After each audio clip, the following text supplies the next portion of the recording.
नमस्कार दोस्तों, कैसे हैं आप लोग। दोस्तों, अगर आप पहली बार मेरे चैनल को देख रहे हैं तो प्लीज़ लाइक कीजिए, सब्सक्राइब कीजिए और मुझे सपोर्ट कीजिए। दोस्तों, आज की कहानी है परछाइयाँ। लम्हे तन्हाइयों के तेरी यादों का पता पूछते हैं, क्या करूं बात भूलने की तो खता पूछते हैं। आदेश का खत हाथों में पकड़े मैं माजी के सागर में गहरी उतरी हूँ। 3 साल तक जिसके नाम की अंगूठी पहने रही, आज उस उंगली के निशान मुझे हैरान कर रहे हैं। धीरे धीरे रंगीन ख्वाबों की डोर टूटती लग रही है। खत क्या है? सफाई का खासा मजमून। उफ आदि, मैंने तुमसे सफाई तो नहीं मांगी थी, फिर एक ही झटके में यह रिहाई क्यों? आवेश में आकर मैं खत मरोड़ने लगती हूँ। पन्ने बेबस परिंदों से फड़फड़ा उठते हैं। मन है कि कुछ भी मानने को तैयार नहीं है। अरे, तुम्हारे पापा इतने नासमझ तो न थे कि हमारे दिलों की धड़कनें न सुन पाएं।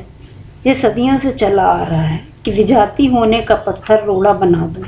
दिलों की राहों में क्यों आ खड़ा होता है। अब माजी के समंदर में गोते लगाने के सिवा मेरे पास कुछ बचा ही नहीं है।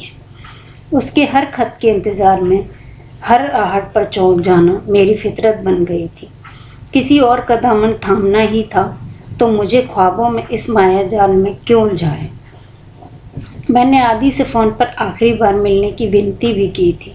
मैंने उसके चेहरे के बदलते रंगों को देखना चाहा था कि इंसान किस तरह यूं मोड़ लेता है। बड़ी आनाकानी के बाद अगले दिन हम कंपनी पार्क में थे। हाथ में 2 भुट्टे पकड़े बड़ी ही मस्त चाल से वह मेरी तरफ बढ़ रहा था।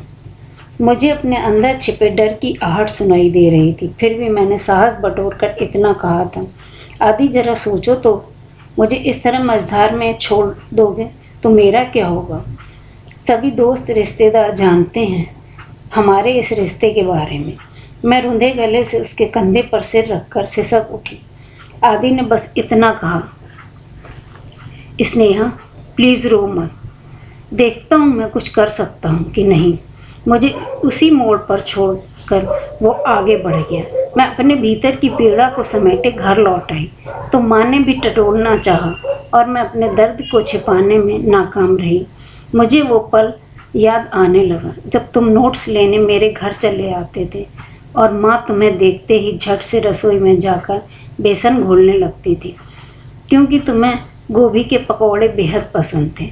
माँ ने तुम्हें अपने घर का सदस्य ही समझा था, लेकिन रिश्ते कितने भी पुख्ता हों, वे जब दबे पांव लौटने लगते हैं तो पूरे वजूद को हिला जाते हैं। मेरी मौसी के अचानक निधन के बाद माँ के संग मेरा कानपुर जाना हुआ। 15 दिन बाद जब हम घर लौटे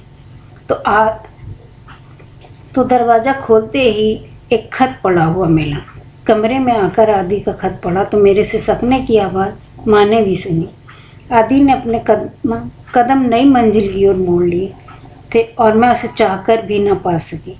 अपनी सहेली अनुराधा से मालूम हुआ कि किसी बेहद अमीर पिता की इकलौती बेटी से उसके पिता ने आदि का रिश्ता जोड़ दिया। मेरे विवाह न करने के फैसले से माँ को हिला दिया। उसकी आंखों में हरदम दर्द की तैरती कश्तियों में देख सकती हूँ। शायद यह मेरा नसीब है कि आदि के दर्द के जंगलों में मैं ताउम्र भटकती रहूं। आदि ने तो मुझसे किनारा कर लिया था, लेकिन मैं उन यादों का क्या करूं जिन्हें दिल में संभाल कर रखा। आज भी पहले परछाइयों को मेरे मन को छूकर निकलती हैं तो मन में एक टीस सी उठती है कि ये मासूम परछाइयाँ मेरा पीछा कब तक करेंगी। दोस्तों, प्लीज़ मेरे चैनल को लाइक कीजिए, सब्सक्राइब कीजिए और मुझे सपोर्ट कीजिए। दोस्तों, हम आपके लिए इसी तरह से नई नई कहानियाँ लाते रहेंगे। आपके सपोर्ट की मुझे ज़रूरत है। प्लीज़ कोऑपरेट कीजिए मुझे। धन्यवाद।